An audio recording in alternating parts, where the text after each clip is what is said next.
All right, we're going to just start now. You said you were extremely nervous. Yeah, I Nobody get believes nervous. that. I don't like to wait around. That's not true. It is true. Why would I say it? It's not like I'm saying, oh, guess what? I see visions of angels and they're giving me guidance. I'm saying I get nervous. No one would make that claim to make yourself seem or feel better, would you? What, like you think it's some sort of reverse modesty? Oh, I'm nervous because I'm so fragile and not at all vain. No, I just think that you're a famous actor, so I feel that you don't get nervous when there's cameras around. But maybe I'm wrong because this is the real you. It's probably easier to be somebody else. Actually, that was also annoying. Being someone else was annoying. I don't think there's anyone you can be where it's not ultimately annoying unless what you're actually doing is finding yourself in the constant living flow. What it is feeling like suspended. That's what I don't like. I don't like the sense of suspension. Purgatorial. I like to be in the flow of it.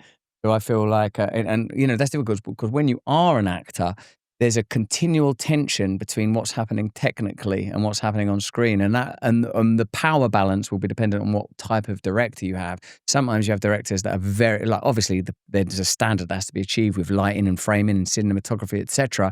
But some people are very much like, no, I just want to see people affecting one another with words. I just want to see performances. And other people are really, like say someone like Kubrick. All he cares about is making sure that it's at a molecular level precisely what he envisaged. The vision is apparently so clear that he just needs to move people around through sort of a pre-imagined set of shadows and stations that you could foresee. That's the nature of, I suppose, Kubrick's genius. And me, I would like it that just everything, I've probably to my detriment gone, just film it, and we'll work anything else out after. Oh, look, my hand's in that shot. What? Yeah. I mean, is that good?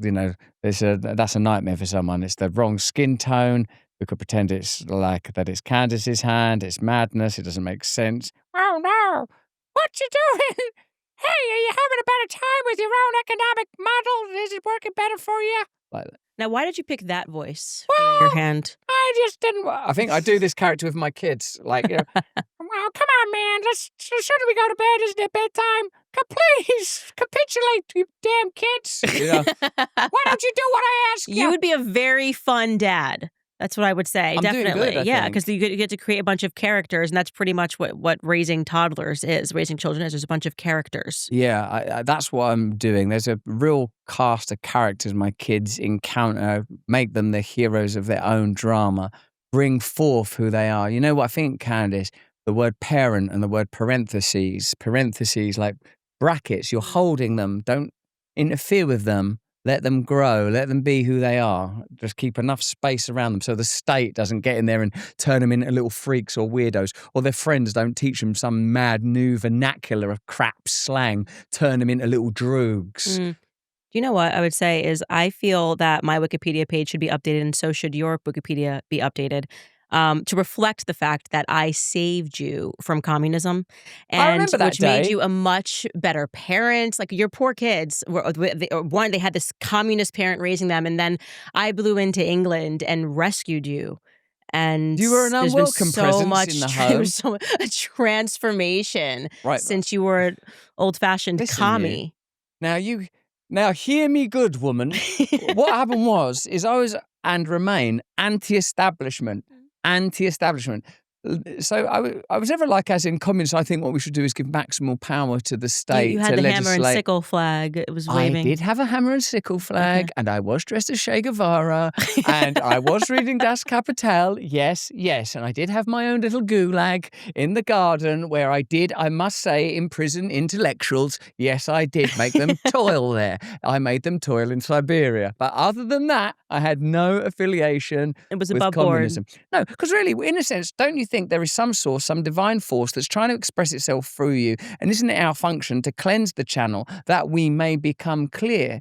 What was he doing by Chesterton's reckoning, at least St. Francis, when he went into that cave and burrowed downwards to the point where you burrow down enough, and in the end, if you were burrowing into the center of the earth, this is Chesterton's image, that you would ultimately end up burrowing upward. At some inconceivable point, you are no longer in descent, you are in ascent. St. Francis, having been called by his own father a fool in court because St. Francis was so in love with raising money for the church, that he nicked his dad's textiles, sold some off to repair a church wall. His father was a bit annoyed about that, dragged his boy through the courts. From the mere Francis, the ordinary buccaneer, cavalier, horseback riding, occasionally beheading, mad goon Francis becomes Saint Francis and says, if I am a fool, as my father declares, let me be a fool in the court of Christ. Let me be a jester for our Lord. He just takes a peasant's brown robe and ties it up with a rope. Within 5 years, thousands of men are adorned with that uniform. Surely it is our job to become saints, Candace. Surely that's what we're supposed to do. And we may grab artifacts and archetypes from the culture and from deeper realms, but we are on our way back home. We are on our way to eternity. So when you came round my house, I remember you prancing. You pranced. I did. You pranced around my podcast studio and, oh, everyone's just going to get on and we're going to have immigrants and everything's going to be okay. I remember thinking, even though I'm diametrically opposed to this woman in many, many ways, I see in her deep joy. And I like her. Even though I've just been speaking to a black academic in my country who I respect, who said that Candace Owens is the black face of white racism, I thought, this is not what this woman is. She is deeper and more profound than that. She is doing something interesting. And also, we can't keep going on like finding, legitimizing ways to not like one another. What would make it legitimate for me to not like a person? Well, if this were true, then I suppose I could legitimately dislike them.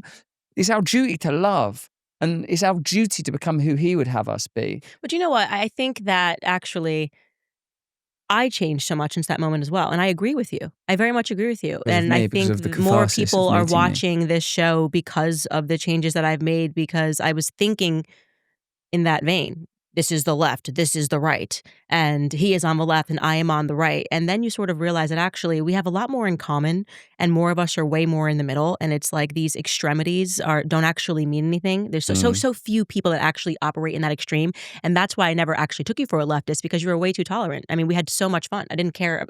I actually had fun kind of dueling with you intellectually, and you'd say, but don't you think this, and eating whatever you were eating out of that little bowl of snacks you had while you just had me there for 2.5 hours. 2.5 hours was it? Mm-hmm. It was fantastic, and people loved it. And it was like the first time where I checked the comment section and people were thrilled, like left and right were thrilled, because they were so refreshed by people not sitting across from each other simply to hate each other. And that's a problem that we have. That's a major problem that we have. But I will say that I'm tremendously optimistic, because I think it's something is changing. I'm not sure what to attribute that change to, but culturally things are changing. My prayer and my faith is that Christ is on the move in our culture, that Christ has wearied of these false taxonomies of this left and right, ideas born out of industrialization and mechanization and the concomitant social movements that are no longer relevant as we stand on the precipice of the third great anthropological revolution. Technological revolution at scale that means that attention, consciousness itself could be commanded in previously inconceivable ways. That all things come from him. Our Father in heaven, that is the same 1,000 years ago as he will be tomorrow. He that is outside of time.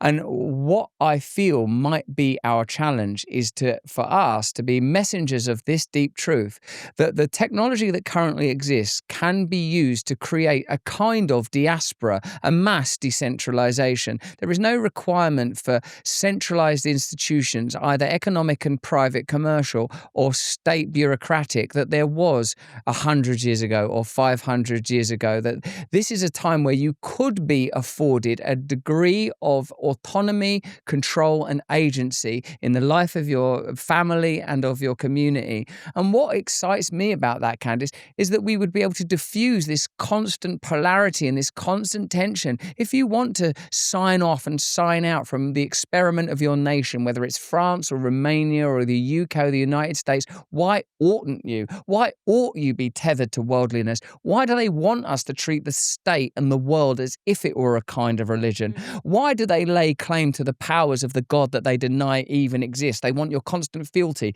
Today we believe this. It's a new doctrine. Today we have a new cast of saints that we want you to revere. All the while making the claim that it's ridiculous that we believe in the birth of the Son of God, the death of the Son of God for our sins, and his resurrection, that we may know eternal life. They invite us to believe in these detrimental, ridiculous faith-based systems. If you ask me, somewhat tawdry. They lack only the forgiveness and majesty of our glorious faith. You know, I have to force you to read this book. It's in tatter sitting next to me. I have a book club and we're reading Hollywood Babylon. And Oh, God, what's going on over there? Fantastic book. Filthy sleaze. Well, written by Kenneth Anger in the 60s and got banned from the United States because Why?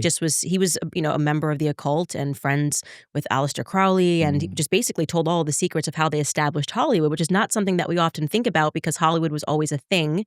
And you came up in Hollywood.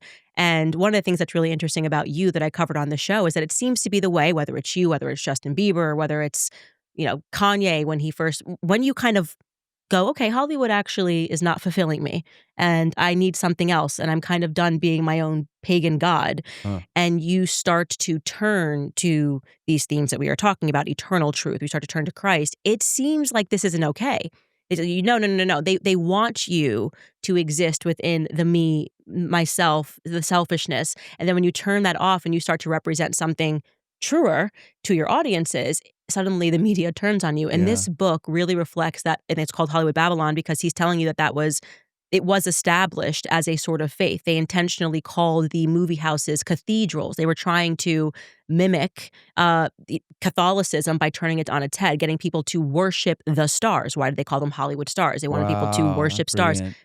Actually brilliant, so true. And he is totally demonic and occult. And the stuff that he brought forward, the author of this, Kenneth Anger, who, contributed to these sort of because he was explaining how they really believed in sex magic and Hollywood Babylon, all of these people that established it. But he's telling the truth. These were his friends.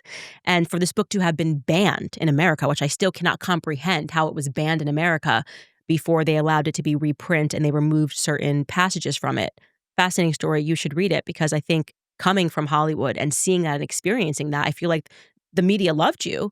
And then you found Christ and they were like, no, Russell Brand, no, he's terrible. Never mind. He's a really bad guy. Don't let him tell you anything that might supply your life with a bit more purpose and direction and meaning and true meaning. Well, that's thank you. And in a sense, it's a flattering analysis because I reckon that my exiling from that particular little citadel owes much to blunt economics. But I would say also that the scrutiny deployed in that book there seems, Candace, to me, absolutely 100% right. And there's nothing more appealing than being told that, yes, you're right, you are fantastic. Like a culture that will tell you that you're brilliant. Now, most people I know that have become entertainers, there are rare exceptions, have some grain in them of terrible, terrible self-doubt and terrible loathing. I mean, don't all of us as human beings, in fact, have that? Because understandably, we are fallen and we are broken and we can never be healed or whole alone, not without him, not without his sacrifice. Now, like when you're in Hollywood and you're told, actually, no, there's nothing wrong with your infantile desires and your urges and your narcissism and your hedonism. They find ways of monitoring and maneuvering those ideas. But it, in fact, is built upon, as you said rightly, paganism, the idea of being sexually attractive. Like they're doing this to this day. I mean, I'm sort of struggling to. I caught a glimpse on my X feed, though I'm reluctant to look too much at any of these platforms because it seems that there is some sort of semi-conscious desire within it to turn you all into a porn-mad denizen of a world of tension and fret. And it's just like here's an act of violence, here's an act of sex. Nevertheless, I saw on my feed that on the cover of Rolling Stone is a young woman who I'm assuming is a pop star called Sabrina. Now, I don't know much about the culture anymore because, it rejects me, I reject it. But she's just sort of wearing like a porn outfit and she's like sort of stockings. And we're already we're deep into examining the objectification of women and what the consequences of that objectification might be. Outside of exploitation and abuse and criminality, all things that we all know and understand to be wrong, is the potential that environments that casually invite us to objectify one another might be, whether subtly or majorly, contributing to the idea that we are all here to just take from one another and that we can indeed fulfill one another. And part of my own slow, weary, near tectonic growth has been the understanding that people cannot fulfill you, not just in obvious ways, like if you're sleeping around a bunch like I was for many years, or having male friendships where people are primarily there to serve you, like in one way or another, make you feel good or work for you in some way. That even with your own children and your own wife, if I'm not facing God first and foremost, I'll look to them unconsciously to make me feel better. I'll want my little children to cheer me up or my wife to protect me from this world. It's only when I am confronted absolutely with the futility and hopelessness of that way of life that I will finally, in brokenness and humility, accept that I do need saving and that I can't be saved by fame or money or sex or drugs or power or flattery or even by things that superficial, like, that seem that they would have more value, duty, love, all of those things, unless undertaken in faith, unless undertaken through a love of Him, will also run dry eventually. So, yes, of course, Hollywood.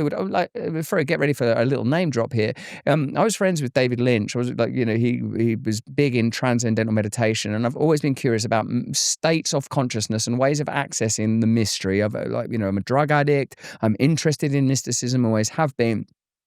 And I loved him. I thought he was a genuine artist and a brilliant man, a genius, in fact. And he said to me once, "It's the light, Russell. Well, why are we in Los Angeles? What is it?" He said, "It's the light. The light is beautiful." Now, you think about filmmaking, cinematography, the requirement for excellent natural light is absolutely paramount. And for him, such a purist, such a clear artist who was absolutely dedicated to what he did, he wasn't there to pick up chicks or get high. He was in it because he wanted to tell stories about the nature of consciousness, the nature of dreams, the nature of the dynamics between us, suppressed violence, the violence concealed behind domesticity, systems of conformity and control. The very fact that Lynchian has become an adjective tells you that this was a man who was telling stories in a sublime and brilliant way. And when he said that about the light, it made me realize, or at least reflecting now, I realize that what it is a place of false luminosity.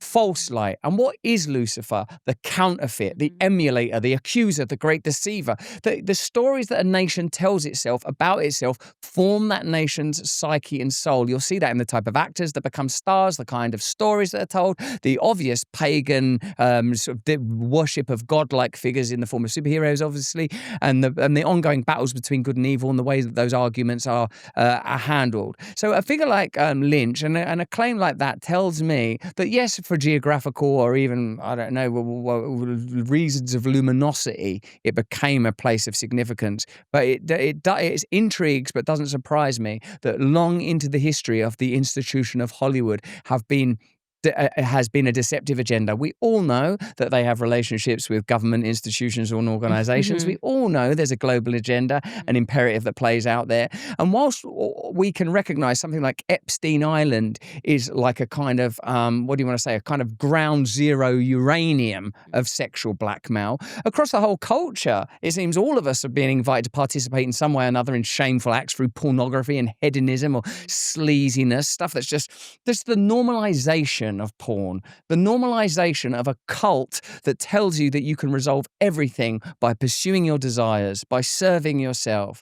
And I suppose I'm very fortunate that through my own lack of self-worth and my own longing, but also my own industry and my own ambition and my own sense that there's something worth pursuing, I got to be inside that organization for a while and I got to experience it. And I got to know, as Jim Carrey brilliantly said, I wish everyone could know how facile, how hollow, how empty it is, but also how people are captured there. People aren't going to come out and go, probably, I saw your interviews with Harvey Weinstein, like people aren't going to say, look, he probably did a bunch of stuff that was wrong, but the fact is it was culturally normal what he did. That's what I'm kind of guessing. And that probably most famous men in Hollywood 3-4 times a year make settlements for claims and it's an industry. It's become industrialized. Blackmail, normalization of hedonism, a peculiar establishment that helps that in the people that observe it makes us feel, as I remember before I was in it, thinking, oh, I'm not good enough, or maybe I could live that life, maybe I could be famous, maybe I could be sleeping with lots of girls, or that would be lovely, wouldn't that be fantastic? And then when you do it, it's kind of empty and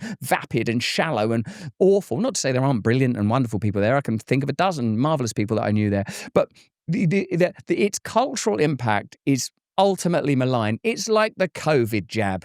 Looking back, did it do more harm than good? Did you get it? No, and of course not. No, Thankfully, not of course not. I mean, I see. everyone was rolling up their sleeves and were like marching, like it was totally fine. I thought it was the strangest thing I've ever seen. It was a full global simulation. It was. I felt Well, like I was watching a show. I was so removed from it because I was already very awakened to, and I'm not just like anti-COVID vax. I'm anti-vax. Full stop. My kids are not vaccinated, mm, and but fortunately, God blessed me by allowing me to be injured by a vaccine when I was 20. no And way. so I woke up pretty quickly, and because then I researched, I was like, why did I even get this What were the random side effects of that vaccine? vaccine? Did it make you Gardasil a vaccine. racist? Did it That's what turn you happened. into a Yeah, black I'm still racist? suffering from You've these. got it quite bad. Yes, Adverse exactly. events. You've The got black the worst face case of white of it. supremacism. Anti-Semitism. Yeah, Side everything. effects may include. And I got them all. So.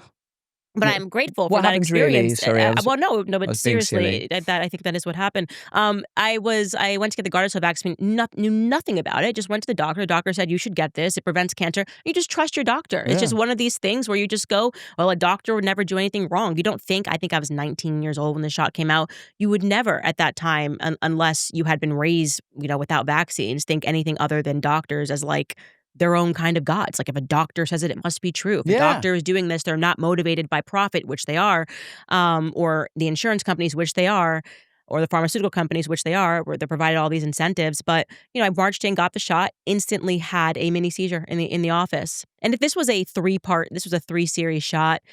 And the doctors were just sort of like, you should discontinue this series. But then I realized I have no idea what I just put in my arm. Like why is this happening? And Yeah. then I researched and went into the statistics of what they were saying, what they were promising. And it just was very clear to me that everything was a lie. Like it was just a total Wow. simulation. Wow. And from that moment on, I was weary. I became a skeptic of vaccines. And the more I researched, when it came time to have our first child, I was like, we are not vaccinating our child. Like I have looked into every vaccine, and Yeah. all of it is all of this illusion, this fear. And so I was very keen because Kennedy, he was the only source I had. If you were Wow. a mom and you didn't know, information about this vaccine, or like I was just interested in Gardasil, he had the only website, the only organization that was doing work that way. And he was catching a lot of heat for it. So it was very brave of him to do it. Yes, isn't he Children's brave? Health Defense. Yeah, the Children's Health Defense. And, because I've spent and had the great privilege of spending some time around Secretary Kennedy, what I know is that he is a person that is willing to take risks, and that he is guided where possible, because all of us have many, many ambient threats to deal with, I'm sure,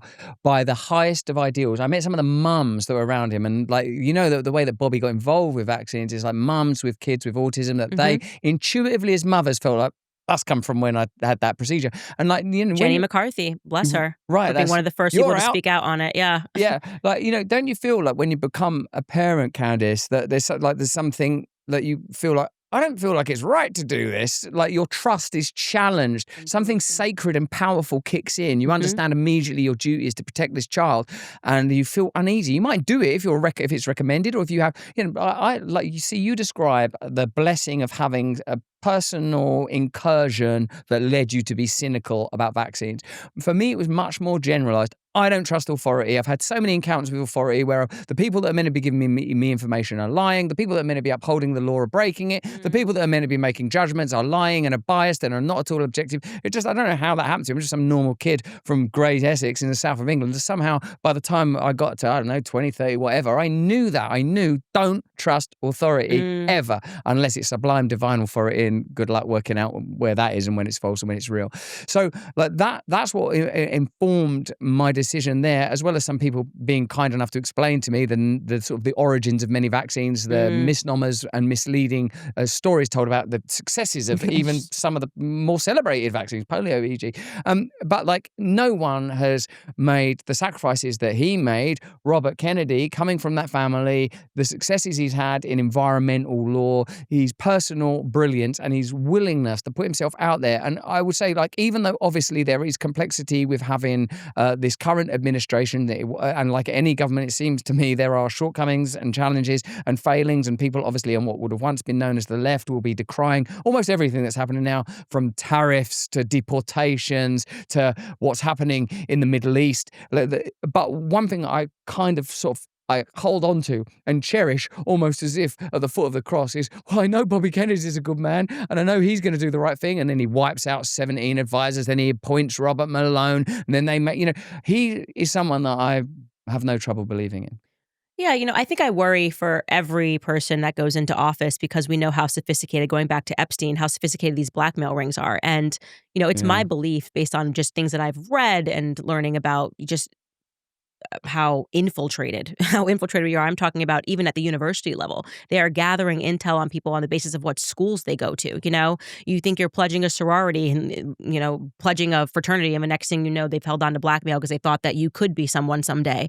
Entire families that they are focused on because of their legacy, maybe the Kennedys. I find myself not certain that I can trust anyone once they get to D.C., that there isn't just a file ready and like, hey, we know you did this when you were 16 years old. Sorry about that, but here's how you got to vote.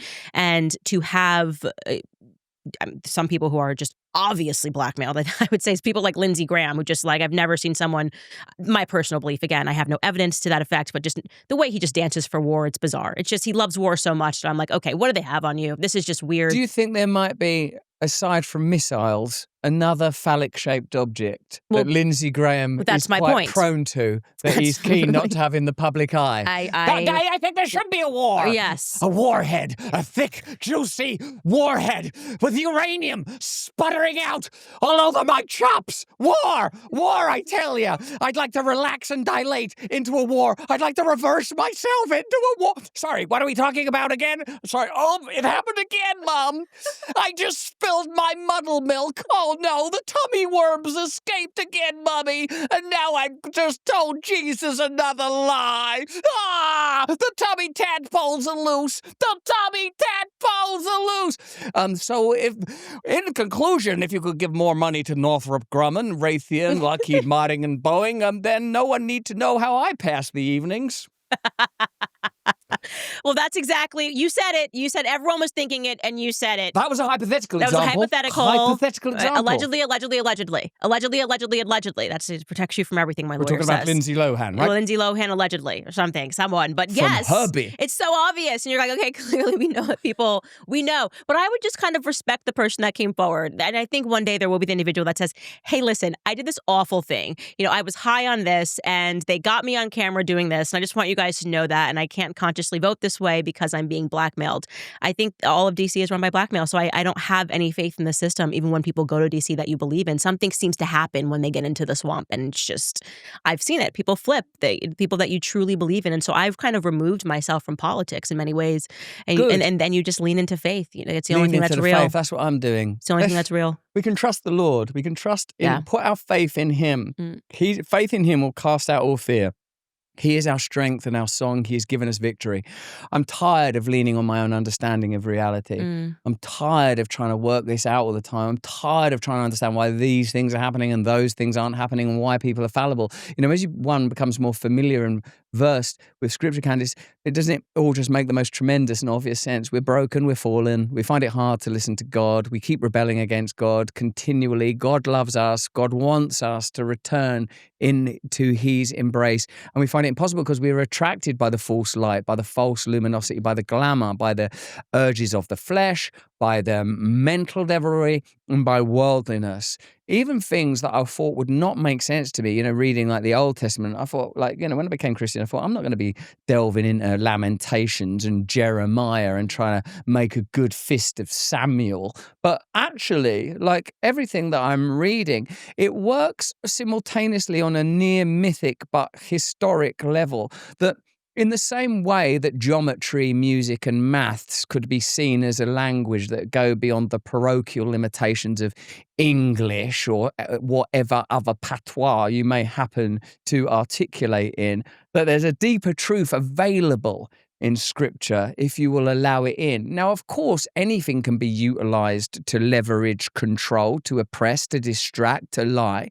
And there's no question that the church in all of its sects and denominations has committed abominations, atrocities even in some cases. But our Lord remains a luminous incandescent above, and by the covenant of His blood, let me drown in His blood, let me gorge on the Eucharist. I don't want to live my life in faith any different than I live my life as a drug addict. I will want to live absolutely perfect honesty, perfect truth, aspiring after it, knowing that I'm fallen, but knowing that it is done, that it is finished in His name. And there are such things as saints. And I understand that only the really sick people become saints, Candace. So I think both you and I are in with a shot. I'm not sick, I'm healthy. All right, you guys, if you have not yet heard about Riverbend Ranch, it's time that you did, because their beef has more flavor and tenderness than any beef that I have ever tasted. I was telling you guys about this a couple of weeks ago.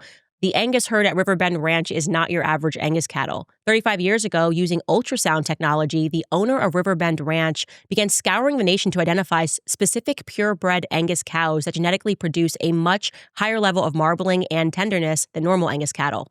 After over 30 years of careful selection and breeding, Riverbend Ranch developed beef that has notably superior flavor and tenderness. They take great pride in the humane treatment of their herd as well. The cattle spend their days in the lush mountain meadows of Idaho and Wyoming, and they're raised without the use of artificial growth hormones or antibiotics, and they age that premium beef for 21 days. This is real American beef. It's born in America, raised in America, and processed right here in America. Their beef is shipped directly from their ranch to your home. You absolutely must try this meat. I think some of you guys might find that you're turned into a ribeye person. I think it's the most fantastic ribeye that I have ever had. So you can take me up on a challenge and tag me when you try it. Just visit riverbendranch.com. Right now, if you use my promo code, Candace at checkout, you'll get $20 off your first order. Trust me, you are going to be very impressed. Just visit riverbendranch.com and use my promo code, Candace. Something I was craving during my pregnancy was beef sticks, specifically the ones from my friends over at Paleovalley. Paleovalley makes their meat sticks with 100% grass-fed beef sourced from small-scale regenerative American farms so that you can feel good about what you're eating and what you're supporting. They've stripped out all the junk, no preservatives, gluten, soy, dairy, sugar, dairy, or GMOs, and there's just clean, nutrient-dense fuel, the way that food was meant to be. So whether you're road tripping, working late, or running around with kids, these sticks deliver high-protein energy without the crash. Are you keto, paleo, carnivore? It doesn't matter. Paleovalley works with your lifestyle, not against it. They come in 5 bold flavors: original, jalapeno, summer sausage, garlic, summer sausage, and teriyaki. So there's something for everyone. And with over 55 million beef sticks sold, Paleovalley is trusted, proven, and backed by a 60-day money-back guarantee. Right now, you'll get 20% off your first order at paleovalley.com/Candace if you use code Candace at checkout. Again, that's paleovalley.com/Candace, promo code Candace. I do want to stick on the topic of speaking of false light, because I wanted to get your opinion on this. And you also just spoke about glamour and people that were attracted to these things. And I have just always been a little, I guess I should say, I want to make sure I use the right word here. Good. About time you started paying attention to exactly. language. I've been watching this for months now. I was unsure. Where's the guy with the moustache? Exactly. That's what I want to know. I thought you were the guy with the moustache and the conspiracy theories. I'm supposed to be. Allegedly.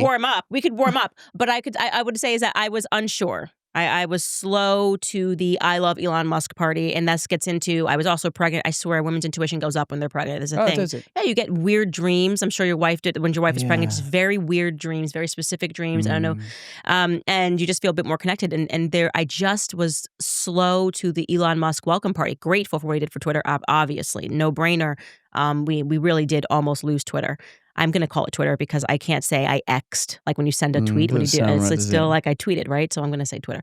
But X. And I appreciated that. And then I kind of saw this adoration, this sort of adoration that suddenly conservatives had, and he kind of became, and I would say, like they kind of turned him into like a demigod, you know? Yeah. And he could do no wrong. And he's at the White House, and now his kid's there, and everyone's like applauding this. And I'm like, wait a second.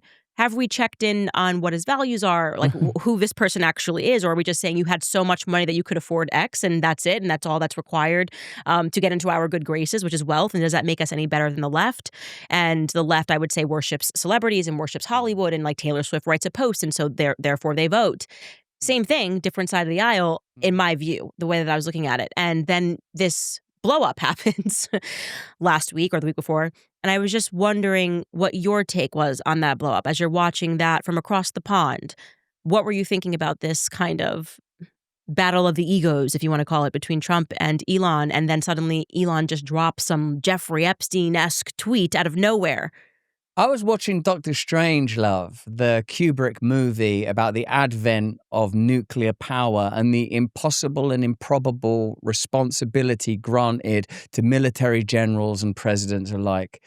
What Kubrick's genius, accompanied by that other great British genius, Peter Sellers, demonstrates so wonderfully is that even when dealing with Armageddon and the apocalypse, human beings are frail and fallen and broken. This is illustrated to great comic effect in that movie. Oh no, someone just has a bad day on the military base or comes up with a theory or notion and decides that they are going to let loose nuclear warheads on Russia. And the story sort of unpacks how ridiculous it is that anyone would be granted that authority. It's a kind of anti-Oppenheimer, where Oppenheimer sort of studies from a kind of sort of earnest and intellectual perspective the morality of coming up with a weapon and what would you do to stop the Nazis? Is it okay to kill baby Hitler? Those kind of sort of parlor game intellectual musings about moral philosophy. What you get when you don't approach it seriously, but you approach it comically, Candace, is Elon Musk is a brilliant man, a very brilliant fallen man. Donald Trump is the man clearly the world, inverted commas, needed for this time. Where I got to, even as you say, as a communist, is that my mistrust and loathing of neoliberal marionettes and pretenders hiding behind faux morality, who where every single judgment you could tug a thread, Hillary Clinton shrill and outraged about the Qatari jet, and yet the Clinton Foundation taking millions from the very same United Arab Emirates nations. It just makes you almost yawn at their lack of morality. Well, what I would say we're living in now is an age of a revival of nationalist populism to act as a bulwark against globalism, and it's a good a prophylactic as people are likely to come up with. Forgive the word, I know you're a Catholic. And and also the other thing is a kind of as you suggested in your question, the elevation of brilliant but obviously limited because they are men, to positions of outrageous power. Now, I would any day take an Elon Musk over a Jeff Bezos or a Mark Zuckerberg based on the limited amount I know about any of them. But Elon Musk may be a great genius when it comes to technological innovation, marketing, the understanding of the requirement. I mean, it's a long, long portfolio of excellence that he has access to. But I would say that when people like Elon, not people like him, he's a unique and, as I keep saying, brilliant man. When anyone has access to that amount of power, I would want to start looking at the structures of power themselves or the institutions themselves, because I don't think anybody is capable of wielding that much power, particularly with the way that the world operates now. Look at the revision that's taking place around figures that you just would have irrefutably regarded as irreproachable geniuses. Churchill, like a sort of magnificent hero that sort of almost burned himself on the altar of war. Martin Luther King, a person who had allowed himself to be consumed by the civil rights struggle.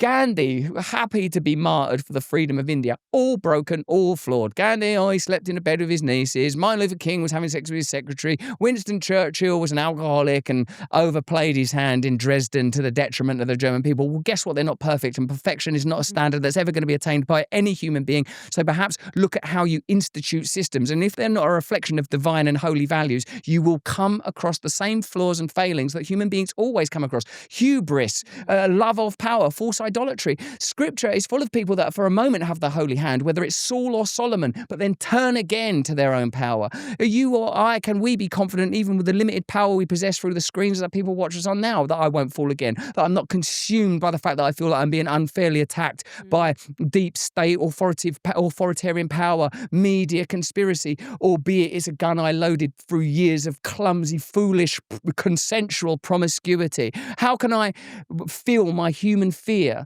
around those ideas and keep focused on my own fundamental irrelevant acceptance, how I may serve him? I know you have challenges in your life. You've had an extraordinary ascent, brilliant relationships, brilliant alliances, some of which have not worked out. And you're a mother and a wife and a woman, and you're going to have to deal with your own fallibility. Thankfully, the one thing both you and I have elected to do is turn away from self where possible, albeit falteringly and failingly, and towards Christ, and to focus on what we are told, not what we just deduce and make up. I'm told I'm I'm married. That means I'm married. That means I'm with my wife now. I'm with my wife when I'm walking down bleeding Broadway in Nashville last night. My daughters are at my side and my son is in my arms and I'm with my wife. There's not a moment where I get to say, oh, it'd be nice to look at some pornography. It'd be nice to cash in on some female attention. Those days are long, long gone and good riddance.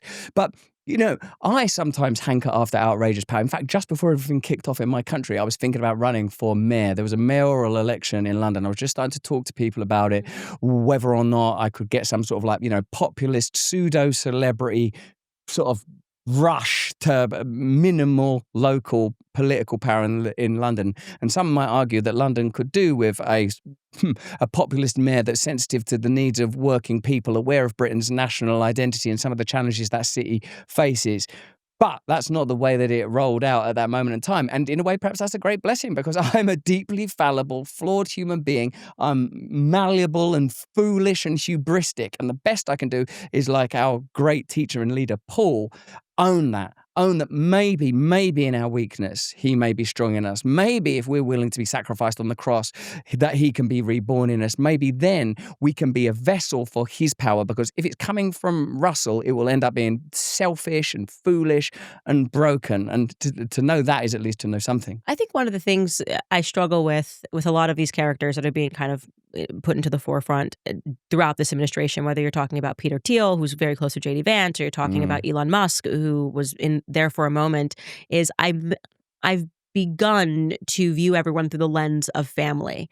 And if you think about Christ, when we say, okay, well, we're leaning towards Christ, we're finding our faith, we're leaning into Christ. Well, what would be leaning into the Antichrist? What is Antichrist? Just kind of breaking that down. What is Antichrist, right? Self, anything that aspires to destroy or pervert the family unit, I would say is quickly behind it, right? Because there is to be Christ-like. You're talking about, I'm with my wife, I'm with my kids. I say the same thing about why I really appreciate Tucker Carlson. It's how he lives his life as he leads his family, right? My grandfather was the same way. I think it's if there's any reason why I turned out like I did and have the values that I have, it's because of my grandfather. My grandfather was like Lord and then family, faith, family. And I worry about this sort of AI automated future that I think that we're barreling towards, where we have these people that are interested in shaping the future of our countries, but to what end if they don't aspire to family, right? And this kind of, Elon Musk impregnating so many women via IVF, that's weird to me. I just find that to be weird. It makes me uncomfortable and I can't explain it, where I just don't want someone who thinks the future is us, I don't know, being robots. Is that what we want? Have we stopped to consider how these people are living their lives and what that actually means? And so that's something that I worry about is it just seems to me that there is this very intentional race towards an automated future. Yes. And I think a lot of these guys are playing a part in it. Sam Altman, Elon Musk, Peter Thiel. And because we view ourselves as left versus right, and so if somebody says something good about Trump, we're like, yeah. If somebody says, something good about Kamala Harris, you're like, yeah, we're all in. That we don't necessarily stop and pause and say, okay, but actually, where do these people stand on Christ? And when I'm saying there is truth. Where do these people stand on this issue, that issue? Are they anti-Christ or are they for Christ on these topics? And that might be where I find myself a bit of an orphan at the moment. I don't think you're an orphan. I think you're a beloved daughter on that basis. And I think it's an excellent tool. I was thinking about what Christ has said about marriage, and certainly I feel that scripturally a life without family is possible. He himself was a celibate single man, albeit a God man. And I feel that in marriage we can emulate the church's relationship as a whole with our spouse, and certainly I can see the many benefits of the institution of marriage, and I am the privileged recipient of those benefits thanks to my beloved wife Laura. But I would say that your point about Christ or Antichrist as the spectrum upon which we are all moving is an accurate one and a good means of assessment.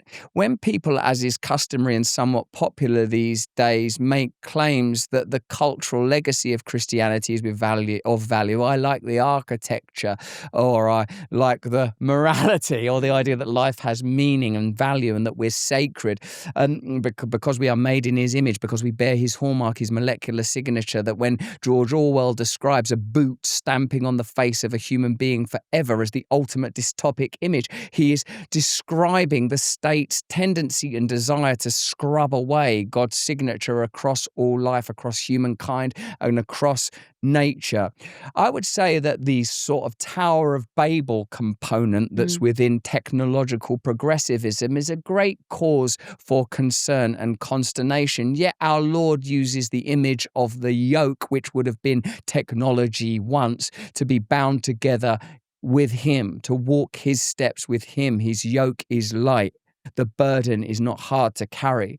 If all technology might be used like this yoke in the service of walking with our Lord, then Neuralink could be fantastic, then AI could be magnificent, then rocket ships could be glorious. But my sense is that from as long as there's been technology, the technology has almost by default ended up in the hands of the most powerful individuals and institutions and been utilized for them to maximize their power and to preserve their system. Any system, whether it's the human anatomy or a virus or global economics, has its own self-preservation as its utmost priority. Otherwise, well, that's obviously its terminality is assured. So I would say that this myth of progressivism under which we've long toiled, which requires that we forget perhaps deep history, forgotten and lost worlds that we may have once inhabited, so that we can all toil, labour and continue to worship under the illusion that it's never been like this before, whether it's penicillin or Tesla, we're roaring onwards, and now we know that a woman's place isn't in the home, it's in the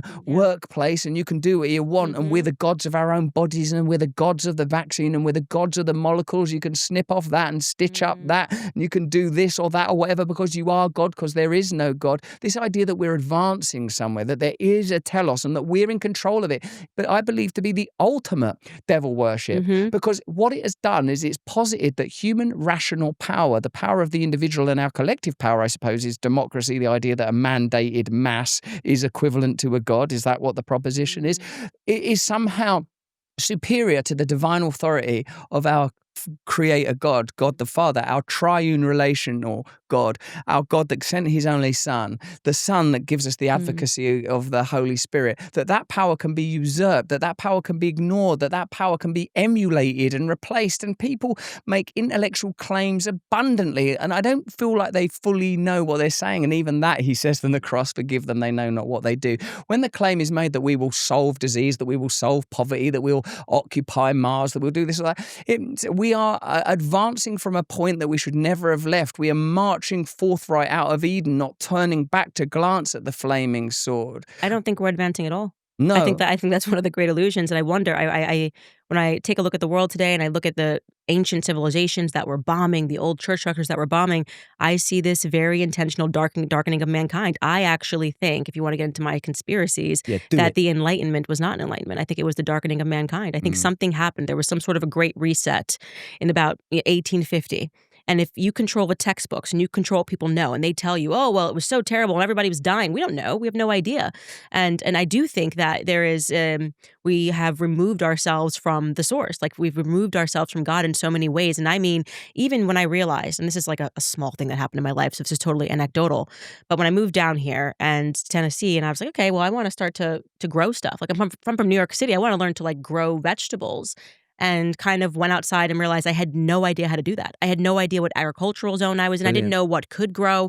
And I said, and this is advanced civilization, I can't feed myself. I don't know how to grow and drop a seed down. And then this older woman who's got like 26 grandchildren helped me. And she's like, you just put the seeds in the dirt and here's what grows here. And just this spiritual awakening that I had, that I was an absolute idiot. You know, for all the fancy things living in New York City, okay, if the electricity went out, they would die. They would all die, okay? And they are the brightest minds. Oh, they're so bright. They're so smart. They have these cars, you know, these cars that can drive by themselves. Oh, so you're saying they can't drive? Like, you know, so the people, we're going to get to a place where we don't know how to drive. We don't know how to grow our own food. We don't know how to take care of our own children. I mean, even the idea, and this is another thing I thought about recently, obviously, because I'm exclusively breastfeeding my infant. And I'm thinking to myself, I sent a text to Brett Cooper, who I used to, a former colleague of mine, and I said to her, because she's pregnant, think about the fact that they created this environment where women are paying, right, going to the store and paying for formula. And this is now a household expense, right? Formula, because it's easier. You'll be able to get to work. I bet something that your body just produces for free. I mean, we're really quite dumb. If you spend a lot of time thinking about it, we're idiots. Our grandparents were smarter than us. Think about this all the time. My grandfather could go outside. He knew every, this grows here, that's poison. He could look at it and tell you if you had a burn, a cut. He knew what he could pull and fix. And we have none of that knowledge because we've given it to these gods, these doctors. And what do we get for it? We get vaccines. We get kids that have never been sicker. You're telling me that society has advanced and kids are allergic to oxygen? I mean, I'm being facetious a little bit, hyperbolic, but these kids are allergic to everything. They're like peanuts and tree nuts, and now they can't allow C nuts and D nuts. And I'm going, okay, kids are allergic to everything, and you're telling me that this is because there's been medical advancements. Women don't know how to feed their own children, and I stopped reading the internet of telling me how to do. I'm like, why am I asking the internet like how often I should feed my infant? This is so weird. I'm in some weird simulation where we've let go of our instinct, our divine instinct. And so, no, I actually think this is not progress. And I think that when you get these tech lords that come in and tell you how great it's going to be when your car is going to be able to drive itself, I just think, no, thank you. Excellent. No, thank You're you. describing degeneration. Degeneration, almost by definition, is a decomposition down to the smallest unit. That's what happens when things degenerate. If you degenerate down to the level of the individual, you have no cohesion, you have no elders, you have no wise woman that's going to tell you how to grow vegetables and to encourage you how to look after your children, no multi-generational relationships, no true family, no community. Ancestry no is so church. important. Yes, you're quite right. You're quite right. This idea of dependency is important because we are 100% dependent on our Lord and Creator. Again, St. Francis regarded dependency in its, I understand in its Latin root, I'm certainly obviously not a scholar of Latin, means hung upon. And St. Francis apparently would sometimes, like a landscape artist, stand upon his head to look at the vistas, to get a new perspective so that he didn't, so he began to question his environment. So suddenly the masonry and tall towers of Assisi looked suddenly not solid and permanent, but by the very fact of their weight, hanging upside down, the masonry and towers looked suddenly fragile, elegant, delicate, capable of falling. If you've ever looked at Jupiter and his moons through a telescope, you will see that it looks so fragile out there, these vast entities, these great spatial objects hung upon the moment. Once it would have been natural for us to depend entirely on God, to have moments of recognition, acknowledgement, and prayer before every meal, before making love, before embarking on a business negotiation. Now, all things are profane, everything desacralized, everything cast out. And yet, look at its results. We have created new gods. We are dependent now on the state. When back in the glorious days of my communism and anarchy that you disrupted that fateful day on that visit, I was familiar with an anarchist saying that we have been de-skilled. There was a time where men would know how to fix their car, women know how to make food, or, and of course, that I'm not saying that you have to be entirely defined by sexism in matters of that nature, but the idea, yes, that we don't have to feed ourselves. They want to create false dependency. What is our natural state with our relationship with God? Dependence. We are dependent on God. They want us dependent on them. You are right. We're one solar flare away, one power cut away from savagery, from the savagery that, in a sense, legitimizes their control. Not only that, Candace, think of what is unconsciously being inculcated, that your body isn't a sanctuary, a temple. Did you not know that your body is a temple? Your body can feed your baby. Your body is perfect. You don't need to give that job to Nestle and you or some pollute it, pharmaceutical and they encourage company. you to pollute it. You're drinking and making it sexy, wine culture for women, which is obviously aimed at oh, it's so classy if you to have a glass of wine. I mean, I'm just so conscious of this stuff now, and I'm telling you, mankind is growing increasingly incapable, increasingly inefficient, and at the same exact time that we're being told that we've never been more efficient. I'll give you another example, anecdotally. So I was going to this cafe every day when I lived in Philadelphia, and I every single day would put it where it was in my GPS, and I would drive about 3 miles to it. And I got about 6 months, and I realized I don't know how to get to this cafe. I keep putting it into my Waze, and I keep looking at the phone to drive to the cafe. But like, I've been doing this for 3 months. I should know how to get to the cafe. So one day I said, let me put my phone away and try to get to this cafe.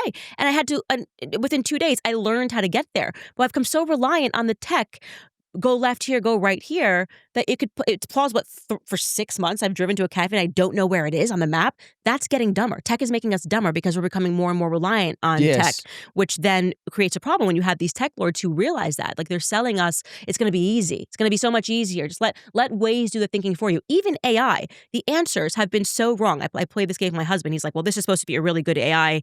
And I don't remember which one it was. They've all got their own names now. There's Grok, there's this guy, whatever. And I said, well, let's ask it a question that we know the answer to. I mean, I've so many times it's been patently wrong about me. What'd you ask it? Well, so there was, for whatever reason, when Grok first got started, it was convinced I was Jewish, which is quite hilarious. That my husband was Jewish. And they got this information because all it is, obviously, it's scraping information from the internet. So that just means that it gives the same power to the New York Post, if they say something is true, then it's true. So if you say, is Candace Owens anti-Semitic? Well, what has been published the most? Is it a yes or a no? And then they'll explain to you why it's true based on scraping the data from the people that have the most power to create the data in the first place. So it's nonsense. Yeah, people were arguing with me online, telling me that my husband was Jewish. And I was going, but he's not. I mean, it's fine if he is, but he's not. And then at some point they realized, and then the AI corrected it. But people will be relying on that and going, well, it's AI, so it can't be wrong. And it's like, no, it can be wrong, okay? If it had scraped all the data during COVID about whether the vaccines were safe or whether the vaccines were going to keep you safe from COVID, it was going to tell you, yes, you have to think. Like, you have to do this by yourself. You cannot rely on technology. It's making us stupid. And it's one of the things that concerns me the most. It's like, people can't even read. They don't even have the attention span to sit down and read a book cover to cover anymore. Our children are becoming increasingly more dumb with every generation. And so I think the greatest generation was my granddad's generation. You know, I think we've kind of gotten really stupid since. Yeah, but we needn't yield to it. We needn't yield. We can be fueled again. There is a revival happening. We are participating in the revival. Do you know how to grow your food? Even now. I'm going to go straight from here to a garden centre. I'm going to buy myself a packet of carrots. I'm going to empty whatever sacks of fertilizer Lindsey Graham is carrying in his trousers by whatever means he prefers, and I have no opinion on what that might be. And I will grow me some carrots, and I'll paint a missile-like shape on it, and I'll give it right back to Lindsey. And Lindsey, you can put that wherever you want to, darling. Yeah. Well, have you ever hunted? But do you think about that? Like, if you just turned off all the lights wherever you live in England, if they turn off all the electricity, like, how long are you surviving? Listen, I am friends with Bear Grylls. Okay. Bear Grylls is a bold Christian who remained friends with me even as the very nation itself turned like a sort of a yawping praying mantis to devour one of its great sons, me in this instance. and I would say that not good enough. But listen to this. It's what they want to create. The modalities are safety and convenience. We're going to keep you safe, and this is for your convenience. These are the tools that the beast will use to lure you in. It's not going to tell you I'm oppressing you because I'm a sort of a new bureaucratic Hitler. I'm some fusion of Orwell, Kafka, and Huxley, offering you sort of a comfortable uteral safety, the distraction of the soma and the unending bureaucracy and shifting rules and the lawfare and the confusion. No, of course it's not going to tell you that.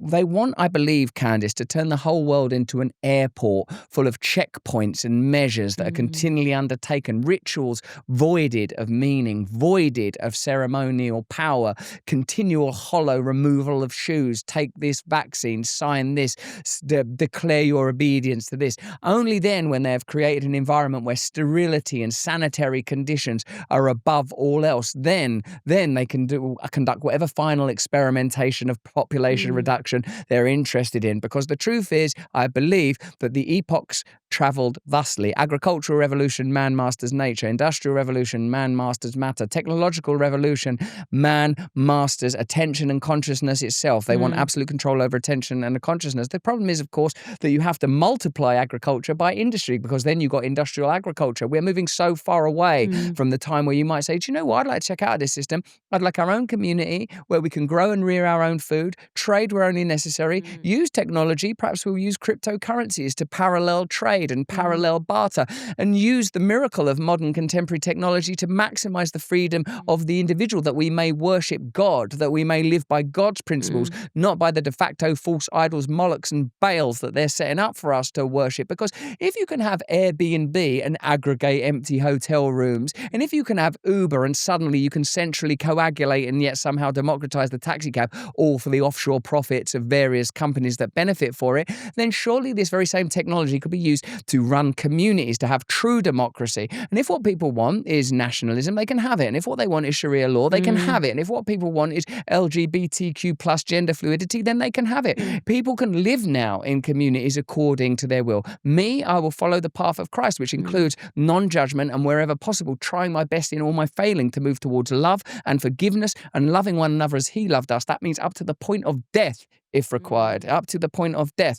And this then might mean that we can diffuse some of this ongoing, never-ending, constant caterwauling, claptrap, cacophony of argument that defines our culture these days and move into something like a solution, which it seems like you're ready to do, that your family are ready to do, that my family are ready to do. And I'm like, why do we want to fetishize the areas where we disagree? Why do we want to fetishize that?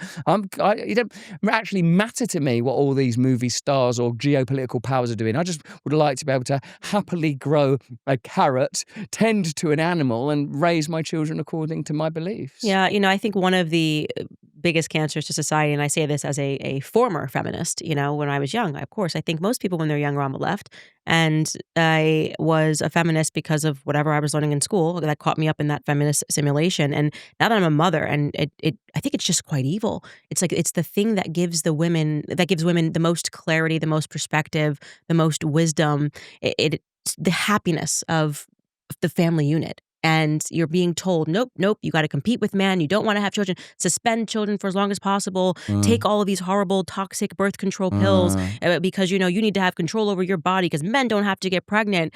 And when I reflect on that, I just think this is such an intentional evil. This is not by accident. This is when I talk about these elements of Antichrist, right? What are we talking about here?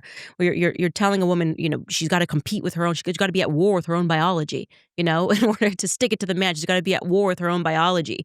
And at the same time, you're telling men that they have to act like women, which is incredible. You're telling women to act like men while you're saying to men, being masculine is toxic. It's toxic masculinity, these terms that to get you to reject your nature. And anything that is at war with nature is necessarily, of course, at war with God. Yes. And so I think deeply about that. And there are so many things that I've done since, I'm saying really the last 6 years that I've done because I recognize how wrong my prior perspectives were. I mean, even like going and learning how to hunt in Africa, the importance of actually catching your own food. Like, you must do this. You must do this at one point, even if you don't keep this up.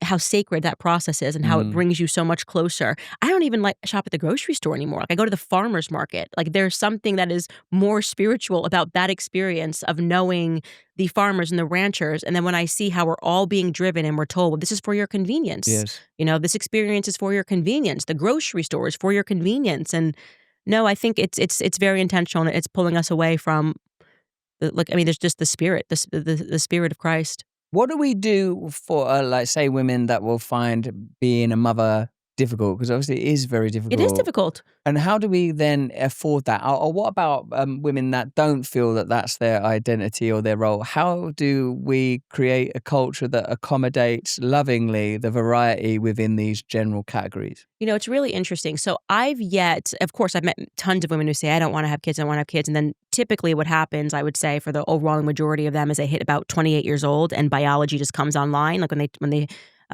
speak about suddenly a woman realizes she's looking at a baby and they've gotten a lot cuter. Something happens biologically in your mid-20s where that changes.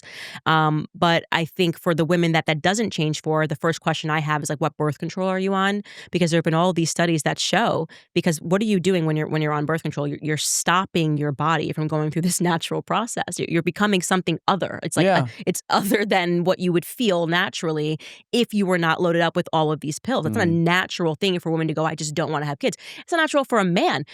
Procreation is the most natural thing in the world. What are we doing here, right? If we're not procreating.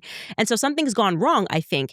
And then for the very few, and I mean, I've maybe met one person in my life, and it's truly because of trauma that they suffered. that they don't want to procreate. It has more to do with, I think I'm going to become this, which I think a lot of people go through. Am I going to be like my mother, like my father? Why didn't my mother want me? I was adopted, whatever that is. That's typically, like I said, a trauma that needs to be resolved. And I don't push it on anyone because everyone's on their own journey. I just know what happens on the other end of that. The women, you get these examples like Chelsea Handler, who like wrote a book about how funny it was when she got all of these abortions, and I genuinely feel so sad for her, where she now openly speaks about how she's on all of these anxiety pills and, trying to find meaning in her life. And meaning was given to her twice. And you wrote a whole book about rejecting that meaning. And so I feel very sad for people like that, because then I think, what do you fill that cup up with? And that's not to say, of course, many people are struggling with fertility issues, but they aspire to family. It's so natural to want to procreate.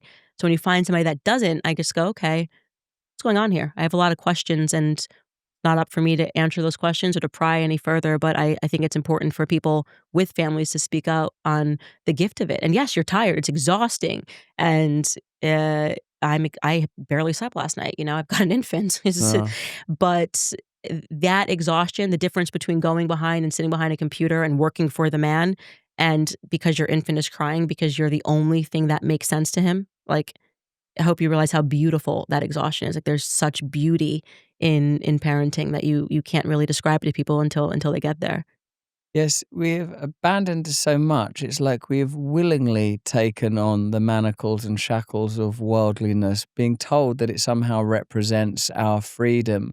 When lain upon the earth, as it says in the Gnostic and non-canonical Gospel of Thomas, is the kingdom of heaven, that it is available to us. And that isn't the same as a kind of bland homogeneity, that there are a variety of ways that a woman might be a mother or a man might be a father, or elect not to follow that path at all. But it is nice to know that we're not living in a postmodern relativistic world where anything can be true, and that you might decide on this truth or that identity, that there is a purpose, a teleology, that there is a force, a cradle, a holding, a heralding that's taking place. And certainly my personal experiences since becoming a father have been, oh, right, like that mad delusion that I toiled under, that what I am and what I want is the most important thing in the world. And whether that means that I've got to become famous or earn a bunch of money or control what other people think about me or make people laugh the whole time. I mean, it's kind of difficult to shake off that programming entirely. And I revert to it sometimes. I'm selfish 1,000 times a day, I'm sure. But what I at least have now is an understanding that there is a path, that there is a way that appears as we walk it through Him. That if you wear His yoke, if you walk alongside Him, if in the moment to moment, you seek first the kingdom of heaven, then righteousness is given to you. That I can be a father to my son and to my daughters, and I can be a husband to my wife. I have some purpose here. Here in the infinite and the unknowable. Why would you accept their gods? Why would you accept their gods of consuming? What are people doing? Are we waiting for our last gasp before going, oh my God, I just spent my whole life worshipping the sort of illusion of who I thought I was or what I was supposed to be doing? When it's all here abundantly. It's not to say that it's not frightening and fraught with trepidation, and even the just sort of mundane business of being the father of Mabel and Peggy and Herbie is sometimes just an exhausting weight, but usually there's some lesson in it. There's some part of myself that I need to let go of, some selfish thing that I'm holding on to that needs to be relinquished for me to be the man they need me to be. Yeah, men need to lead households for a reason. I mean, the changes in my husband from when we got engaged to when we had our children is just incredible. You can't even, I couldn't even find the words to describe it. I think just the weight of realizing, like, I'm a father. Yeah. Like, I think men need that weight of, I am a father. Think about, like, that's like incredible. And now my actions are going to impact this child. And especially when the children kind of come into their own and they understand, like, that you're their father, because at least I have 3 boys, and they think that, like, my husband hung the moon and the stars. Like, they're convinced, it's like he's just like, daddy, like, it's amazing. And that weight of that, of, well, your children think you are just perfect and you're Superman, you're this and everything's fantastic. You need that. You need that weight to push you to be a better person, I think.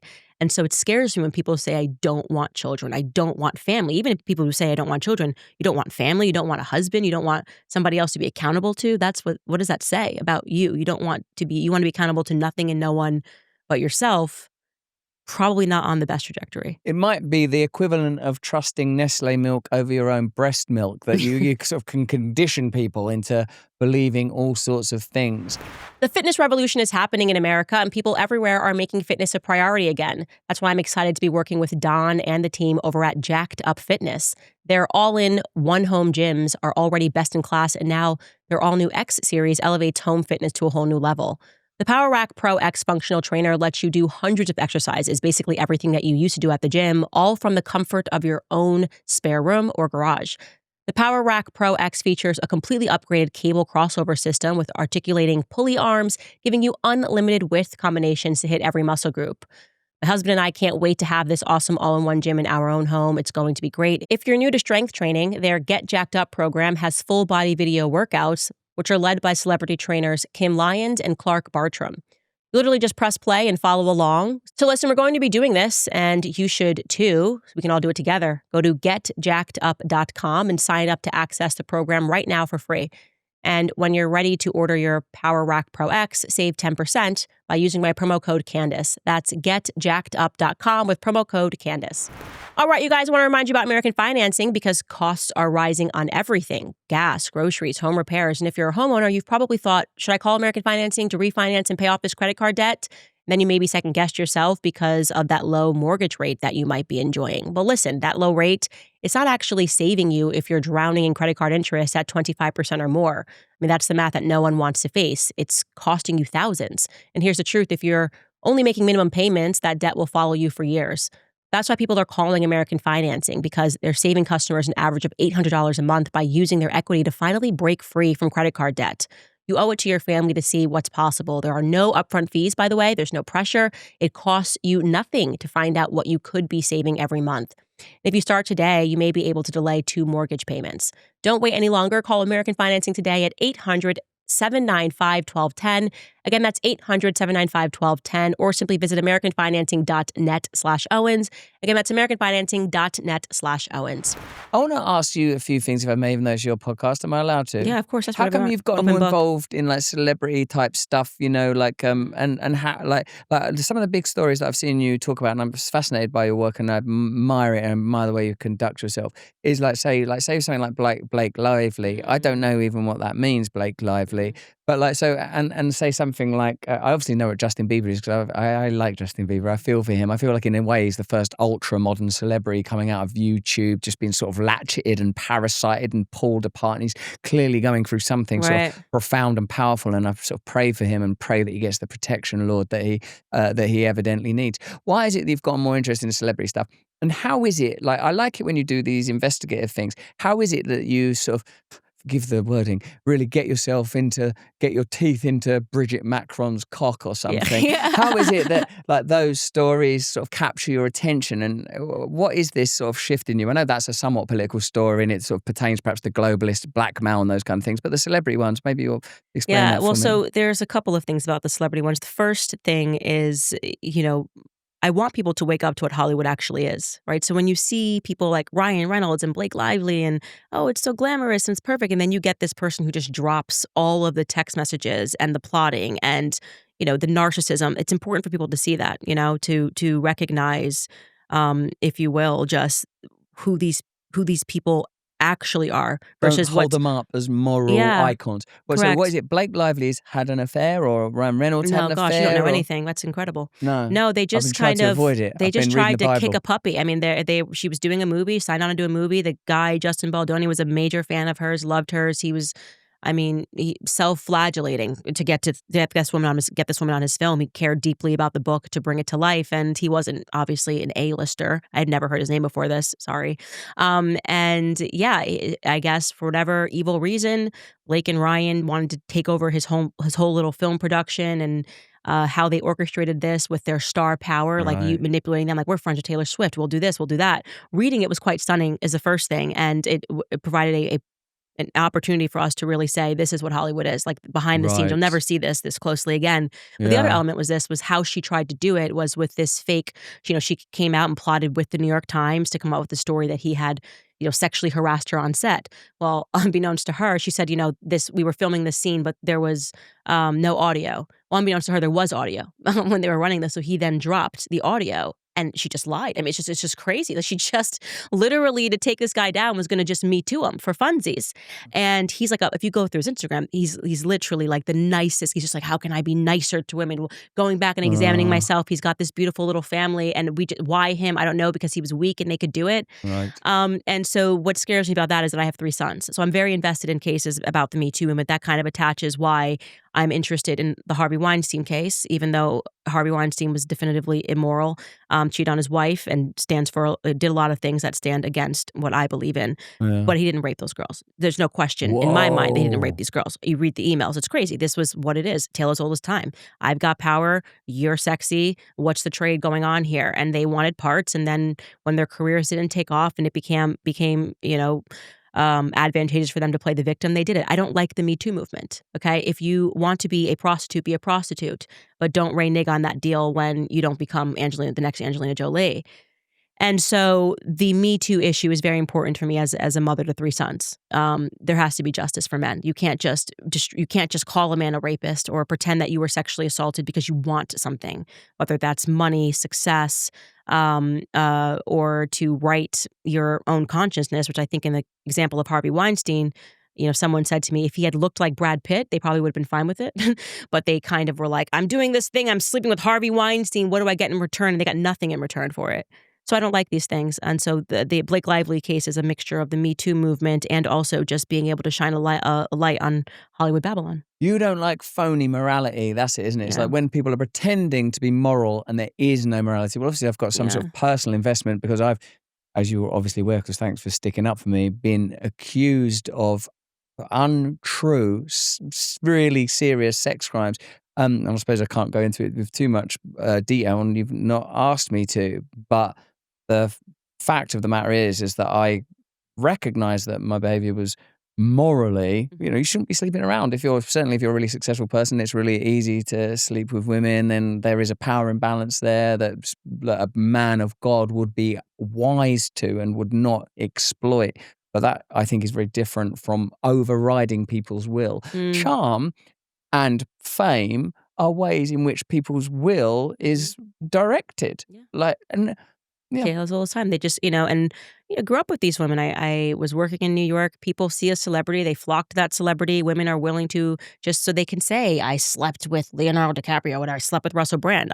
I know what it means to be a woman. And by the way, that is an exchange. It's a power that women have, right? Beauty. Men, what does the story tell us over and over again? Men will lose everything because of a beautiful woman. And people are learning that lesson the hard way. This is the Helen of Troy. Let's launch the 1,000 ships for this woman. And so men are flawed when they see a beautiful woman, and women consciously know that. They go into these situations knowing what they're doing. And in reviewing the Harvey Weinstein situation, it was challenging for me because I assumed he was guilty. Yeah. Because there was so much media coverage. I'm like, well, there has to be something. There's so many women were speaking out. And then when I actually got down into it and looked into it, I was going, there's no way they convicted him on this. So they have all of these emails. You got raped, and then for 5 years, you just kept going to see your rapist and emailing him and saying, I love you, and da-da-da. It's like, come on. It's defying common sense here. And so I'm sickened by it. And the fact that Gloria Allred is at the center of it, I think Michael Jackson told the truth about her.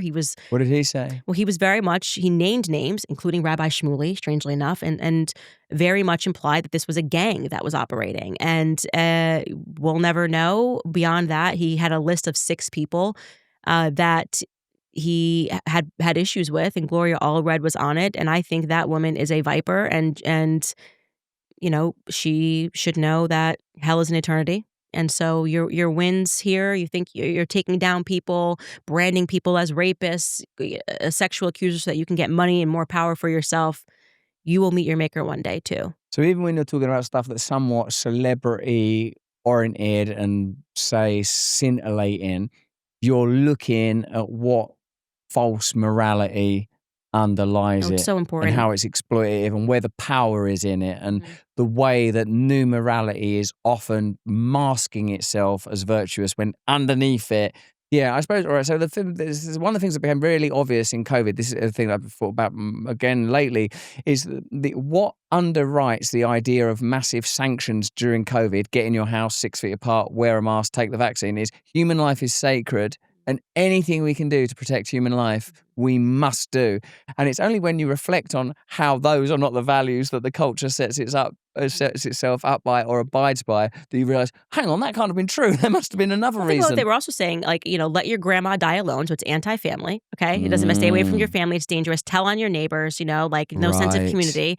And we can keep you alive. We are man and we can keep you alive. So all you have to do is turn on your screens and we'll tell you what to do and hop on one foot at the grocery store and we'll keep you alive. What is it? It's Antichrist. That's why I was just like, no, I didn't wear a mask. I hung out with my family and friends. Like, I'm not going down that way. Like, I am just, to me, I will stand against that sort of authority because I can see things like that. And people were putting Dr. Fauci signs in their yard. I mean, like worshiping this man in a way that was terrifying and willing to call and tell on their neighbors and willing to allow their parents and their children to die alone in a hospital for fear that you might catch an invisible virus.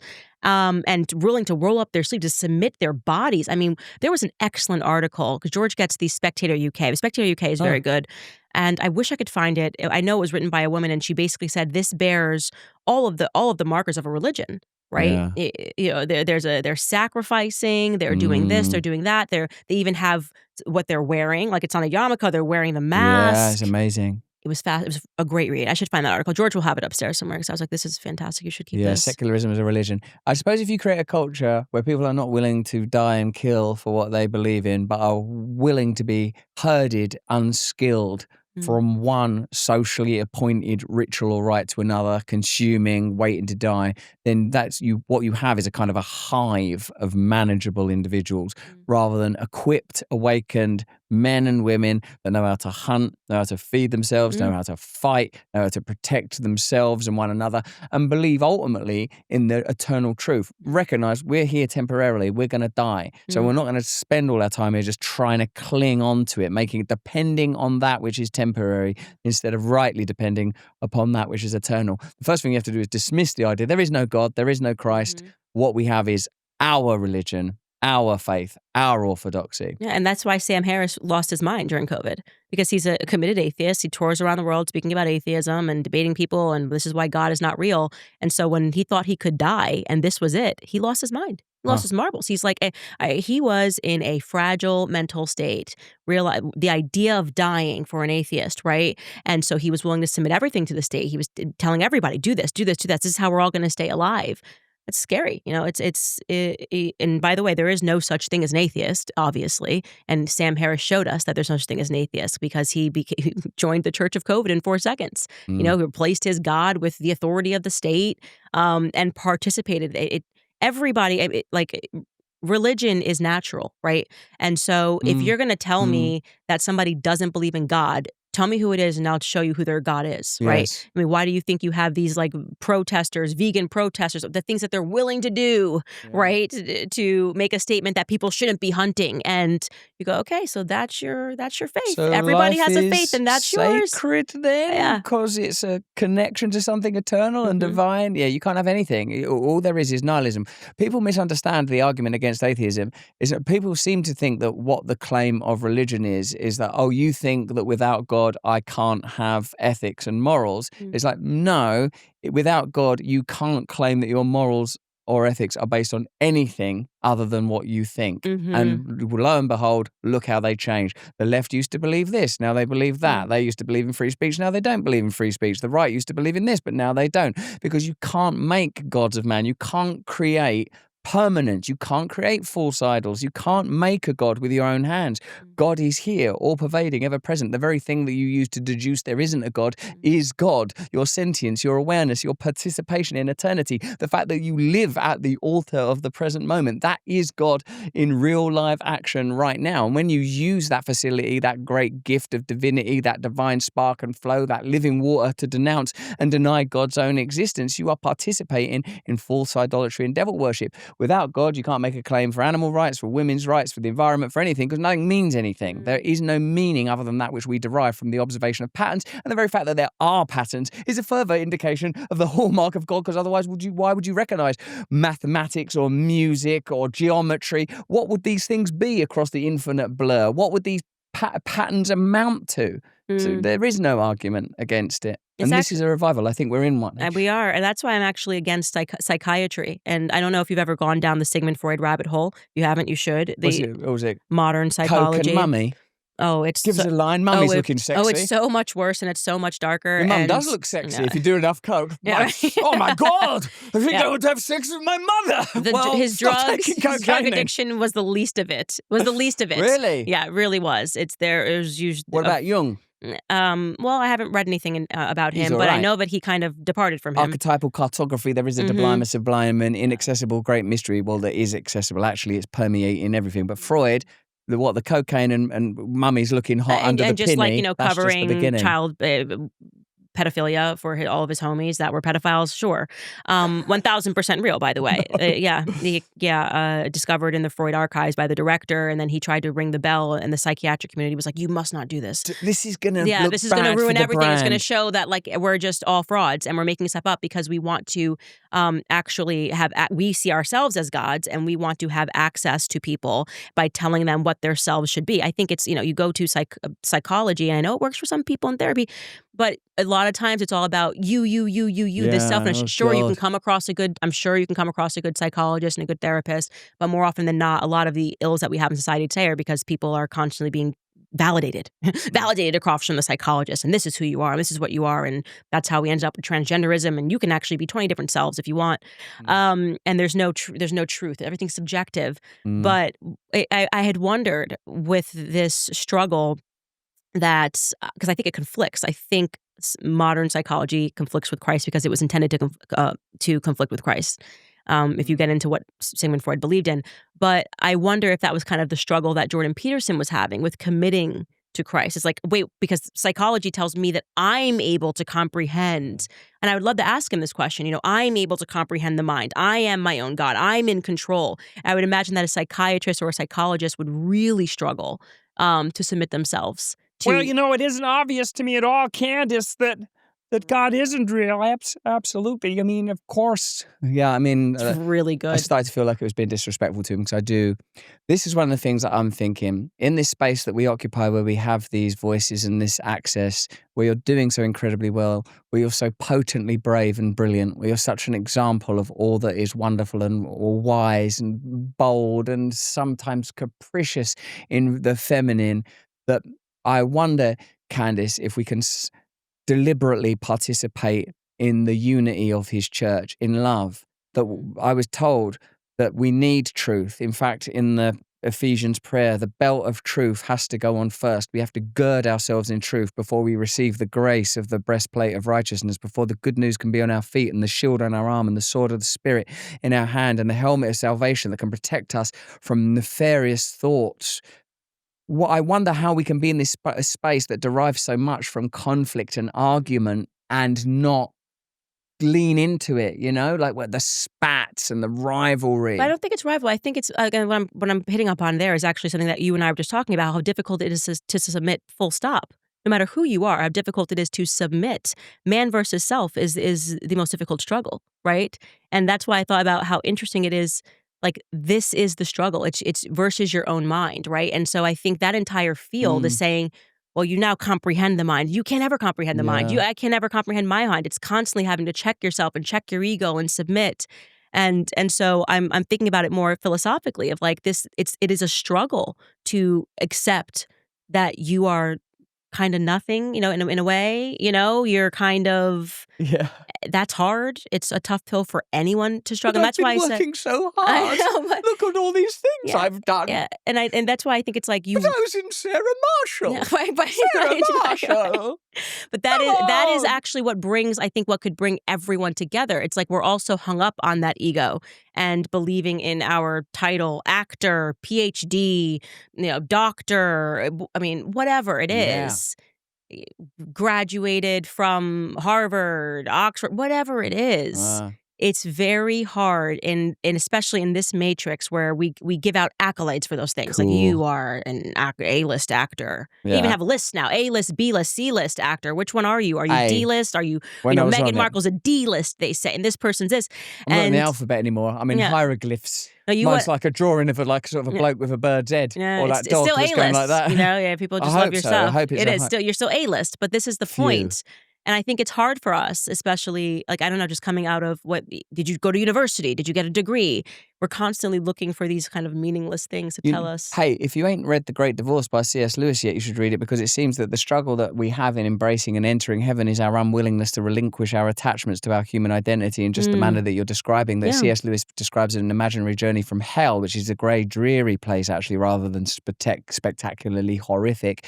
They go to heaven, and everything there is sort of hard, and like it's almost like you would not more ethereal. Brilliant authorial choice by C.S. Lewis. Everything is denser and stronger and harder. They encounter entities and angels there, as well as the other denizens of this hellish region that he describes the bus journey from and the arrival in heaven.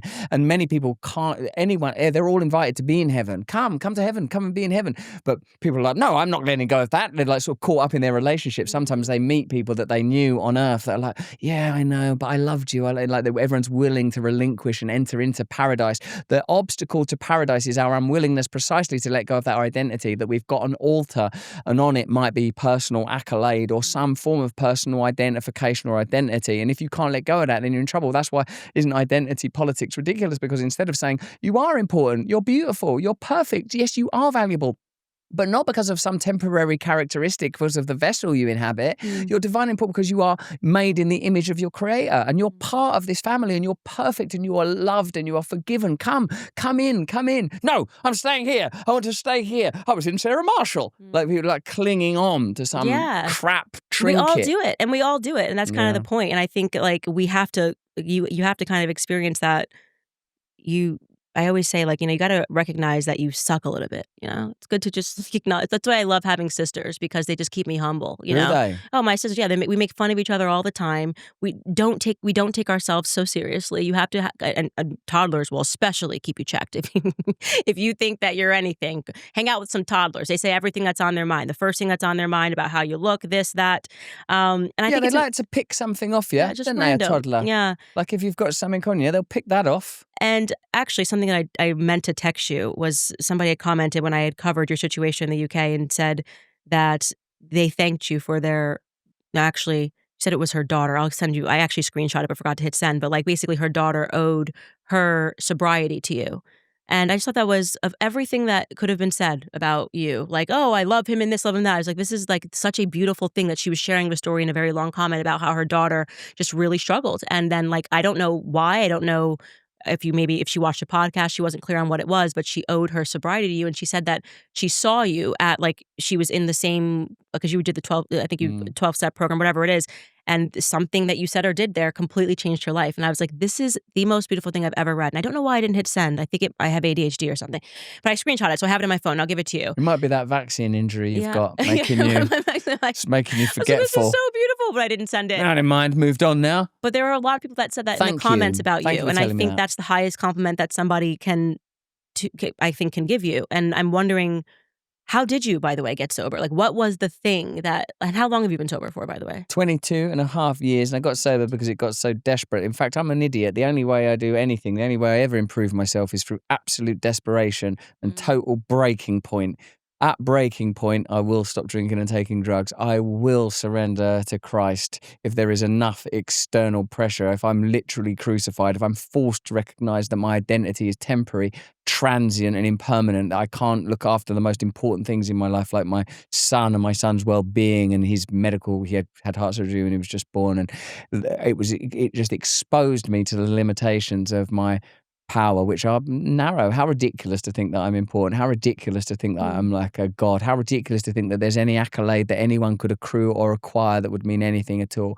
So I was lucky enough to meet people that knew that someone like me could never take another drink or ever do drugs. And the fact is that most people that drink and take drugs addictively, Candace, are indeed looking for God, are indeed looking for a spiritual solution. And the 12-step solution is a spiritual solution. It focuses not on the substance actually, but on the self. It tells you you're worshipping yourself. That's what you're doing. And in order to sustain this mad system of worship, you need to drink and take drugs. And firstly, abstinence. Like once you force someone who's a dependent, look at that word, dependent on drugs and alcohol, then you feel terrible and bare and naked and raw. And then you have to believe it's possible that you can change. You do this somewhat from the community, but also by investigating yourself, where you will recognize that you've always known there was a God. You've always known it somewhere.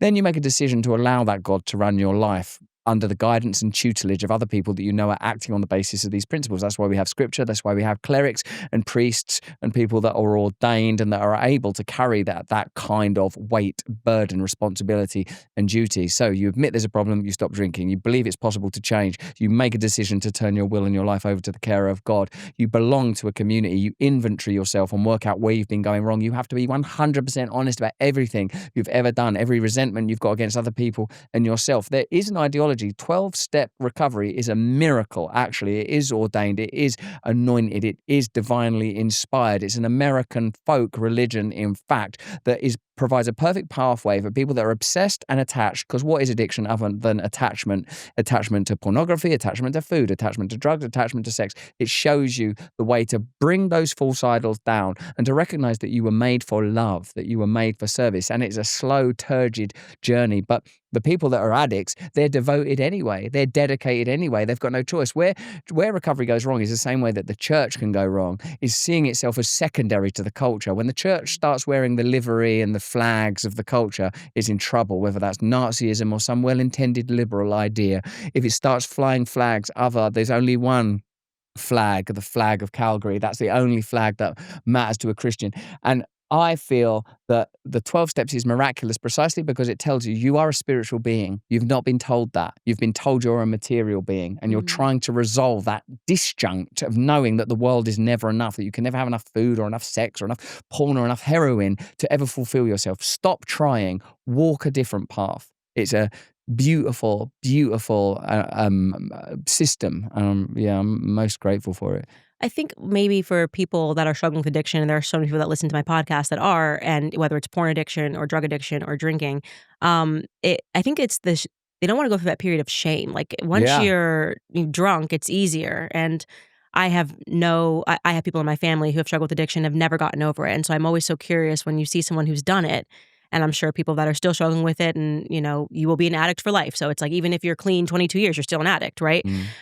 What do you think is the difference? Like, why are some people able to do this and then to speak about it and to provide such a light to others to get clean, while others just, 70 years old and can't stop the addiction, can't stop the drinking? Is that fear of facing yourself? Do you think it's that? It's in part that.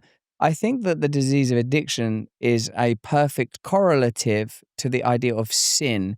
In fact, I see sin now as in self, the sibilant S of the serpent, that coiling, crawling thing of sin, to worship yourself. Now, I think it's difficult to get clean unless you're willing to take that first step. Some people will fall at the first step. They'll tell you, we all recognize it. Some people go, I don't have a problem with drink. I like drinking. It's okay to drink. That's like, if you can't get someone over that, you're in real trouble. Until they go, I know, I just can't stop. That's good. That acknowledgement, I can't stop, my life's falling apart. Then you've got an aperture there. Then you're ready for the second step. The second step is, do you believe it's possible? Because I've stopped. I don't do it. I used to drink all the time. You meet people worse than you. I was in jail for this. I had done that. I prostituted myself. I did this, that, or the other. And you meet people that have such terrible, galling stories that tell you, I changed. I don't know how I did it, but a power greater than myself restored me to sanity. So once there's an inkling of the possibility, they're ready for the third step. The third step is, do you recognize you can't be in control anymore? Something else. It literally says, we made a decision to turn our will and our life over to the care of God as we understood God. It's extremely and explicitly spiritual. People try to secularize it, and they can, because 12-step programs wisely, stay out of that debate of trying to define what God might mean to various people. But once you say, I'm not in charge anymore, then you will be willing to perhaps attend support groups. You will be willing to conduct the written program. You will be willing to start reading the literature. You will be willing to consider helping other people, to start recognizing that the problem's really been that you spend all your time thinking about yourself, what you want and what you don't want, what you desire and what you're afraid of. One thing the 12 steps don't do that I would love to contribute is they don't acknowledge that this isn't happening in neutrality. It's happening in a culture that overstimulates desire and overstimulates fear. In fact, those are the two rods that it attaches to you like some antichrist, anti-shepherd with its rod and staff of fear and desire. Instead of offering you comfort and guidance, it offers continual stimulation and it continually navigates you back to self. The addict experiences this in extremis. Most people, our species, in fact, are generally very adaptive. Okay, we're living in a cold place, we'll live in a cold place. We're living in a concrete jungle, we'll live in a concrete jungle. But the addict won't adapt. The alcoholic won't adapt. The addict has to have God, has to have God. And if you don't give the alcoholic God, it will make one. And it will worship it on its knees, at the toilet basin, the steps of the brothel, anywhere where there's some sort of stimulant available. So the modality of the 12 steps, it emerges from the church, and I believe it's going back into the church. It came out of a group called the Oxford Group, which was a first century Christian movement that wanted to revive the principles of early Christianity. And I believe that what we have a lot to learn, particularly at a time when as you said earlier in our conversation, the myth of progressivism is falling apart. We're being told we're progressing while we're degenerating to the smallest imaginable units. We're decomposing. That these ideas, not only the 12 steps, but the 12 traditions, might permit us a pathway, new ways to organize. These groups are incredible. No one's in a position of authority. Authority is derived from the consensus of the group. We discuss it together. It has to be the expression of the principles, the pre-stated principles of the group, which are things like love, kindness, service. They're not wacky crackers things. You're not supposed to be prioritizing making money. There's such a great legacy and such great potential and possibility. And I'm very interested in how it could help. For example, the HHS, who I know have very bold ambitions for the health of America. What makes a country sick? What makes a country want to eat disgusting, processed, poisonous, toxic food? Well, mass marketing campaigns, wide availability and economic conditions and poverty. And there are obvious causal reasons. But what is the sick psychic scar at the core of it? Why would there be a pharmaceutical industry that wants to treat illnesses by making them worse and perpetuating them? Where is God in all this? How are we going to reawaken the spirit of our kind? How are we going to overcome the petty distractions, the low frequency quarreling and squabbling, and agree on a grand vision that's going to require unity under one God, maximum democracy, maximum personal individual authority, as long as that authority is ceded to a higher power, and as long as we're running on principles like service and love one another, then we have a chance. We can't continue to default to the closed system of self-service, false idolatry, self-worship. That's exactly where this system seems to want all of us. You worshiping you, me worshiping me, all of us oblivious and blind, staggering around in the dark, consuming their products, believing their lies, degenerating, incapable of feeding ourselves and protecting one another. It seems to me that the utensils and tools and ideals lay all around us unused, and we just have to pick up our sword, or pick up our cross at least, and follow him. You know, Russell, I was thinking about it, and I've decided I will let you into me and my husband's apocalyptic group. Good, thank you. We play this game where we're like, okay, if we had to live off of a land, who would we allow to come onto our farm? Because everyone's got to bring something. This person can sew, this person can cook, this person can hunt. And I was thinking, at the beginning of this conversation, I don't know if Russell's going to be allowed in my apocalyptic group because he can't grow food, doesn't know what agriculture is when he's in. But I think if you provide entertainment. I could reenact. Great conversation, entertainment. Do an award You'd be show. baptizing people in the water. Yes, that water. So we'd probably be washing our feet in that water as well. Yeah, you wouldn't. Exactly. You wouldn't know much about the land, but I think nothing. I think I'm going to let you in. Thank you for having me in your apocalyptic cult. We'll end it here.